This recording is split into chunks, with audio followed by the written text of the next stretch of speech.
using high-efficiency Sunpower solar panels, which have the highest reliability in the industry. This is a Sunpower T0 tracker system. The tracker uses GPS technology to track the sun as it travels through the day.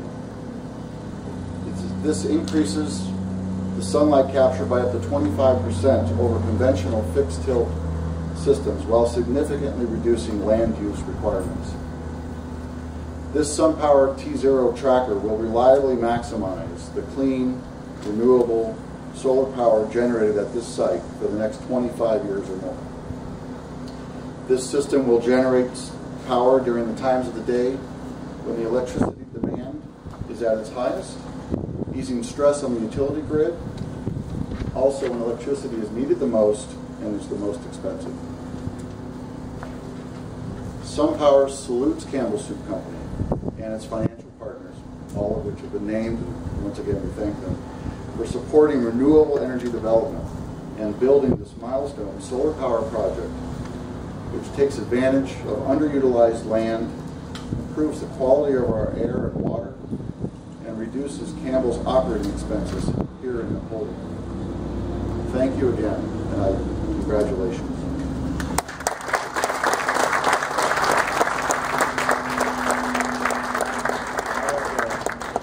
Look out who I'm introducing next, because I think my notes were out of order. But bear with me 1 minute. Rachel Tronsky from the Department of Energy. Thank you very much.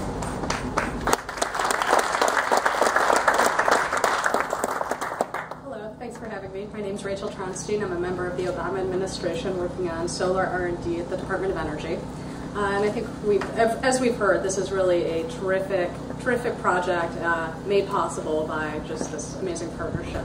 And perhaps not surprisingly, coming from the government, I wanted to talk a little bit about the federal government partnership that helped get us here today, which, while this project has been in development for 4 years, our partnership actually began in the 90s, back when Dick Swanson was still a professor at Stanford, and Sunpower was but a glimmer in his eye, and he thought he could develop some new techniques to create the world's most efficient solar cell. The Department of Energy funded some of his research, which thankfully turned out quite well. And later, the Department of Energy, once he created Sunpower, then funded the development of the world's most efficient commercial solar cell, which is what you see back there today.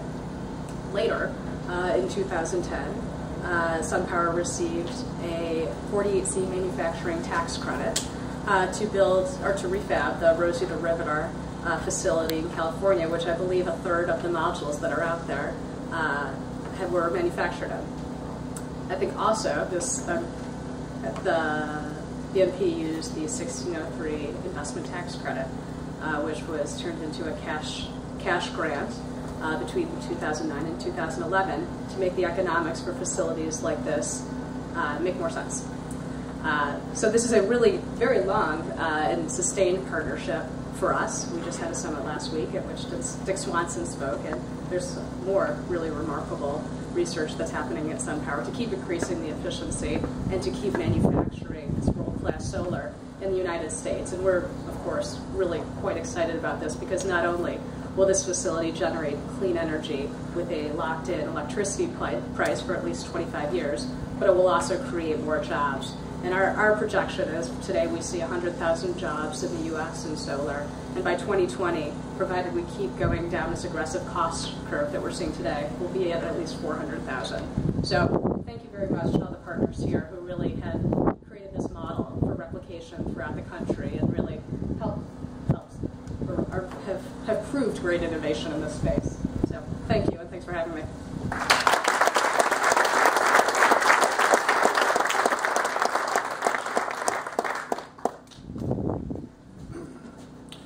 Good morning. I am Lynn Watchman, State Representative. I've had the pleasure of growing up and living here in Napoleon for all 57 of my years. And you could never go very far without running into a Campbell Soup employee. I see Jim Hirschberger here. Jim, how many years did you get in? 19. Karen, what I call corporate office here in town. I get to talk to Karen gentlemen. Have a number of retirees live on my street, so I'm really here to say thank you to the Campbell Soup team for your investments here in Napoleon. You are a great private company that has created tremendous wealth here for the community and the county, for our citizens, and you are a major player in jobs and job creation here.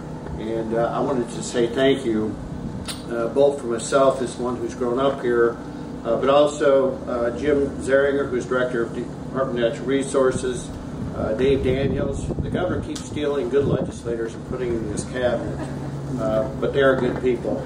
Dave Daniels, who's Director of Agriculture, but most off, Governor Kasich asked me to say a few remarks on his behalf. We in Columbus are on a very driven path to reduce costs for businesses and to create opportunities for economic growth and job creation in the state.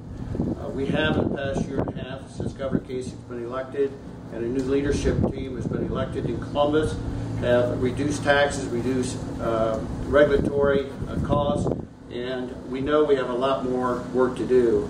We believe that the proper role of government is frankly to stay out of your way, to allow the private sector to do what is the greatness of America. That's to invest, take risk, manage itself well, return a great return to its investors and owners, and to make America great because of private investment.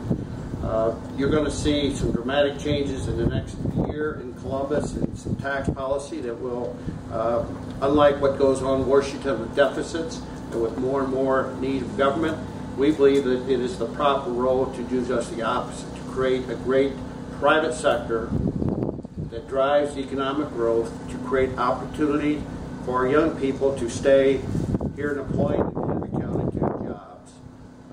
We have a great economic boom of cheap energy going on in eastern Ohio now. We believe that the manufacturing industry uses natural gas and wood gases will have a tremendous cheap supply of natural gas in the state and in this part of the country because of the tremendous boom. And again, from a regulatory point, we believe that it's important that we create an environment that encourages cheap energy and not raise the cost of energy, because one of the greatnesses of America's past, and I believe in the future, is a reliable, long-term source of low-cost energy for manufacturing, which again is absolutely vital that we regrow and grow again the greatness of manufacturing in this country. So thank you to the Campbell Soups team. We, on a very personal note, as again as a person who got to grow up in this great town, in this great county, for all the past investments you made. I know you've got new cookers, you've got a number of new projects. Jeff, you can't retire quite yet. I think you have another project or two you need to finish. But anyway, but it's been a pleasure for me to work with Campbell Soups on a number of issues over the years, and we appreciate, again, your great investments and your future investments in this community. Thank you very much.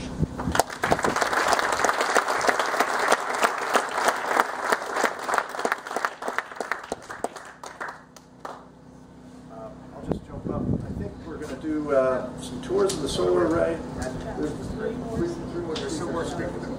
I meant to announce at the end of my speech that after the speakers, we'll have tours if anyone wants to go out and see the technology.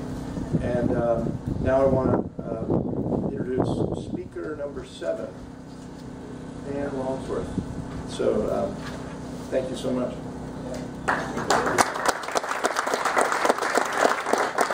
Thank you very much. Thank you for the opportunity to be here on behalf of Senator Sherrod Brown. I did not bring a soup can, but I did bring a letter from Senator Brown to read. He'd like to be here himself. He's in Washington, casting votes on, among other things, Farm Bill amendments. So there's a lot going on there, but he's very supportive of Campbell's and the project here, and wishes he could be here himself, but he sent me with this letter.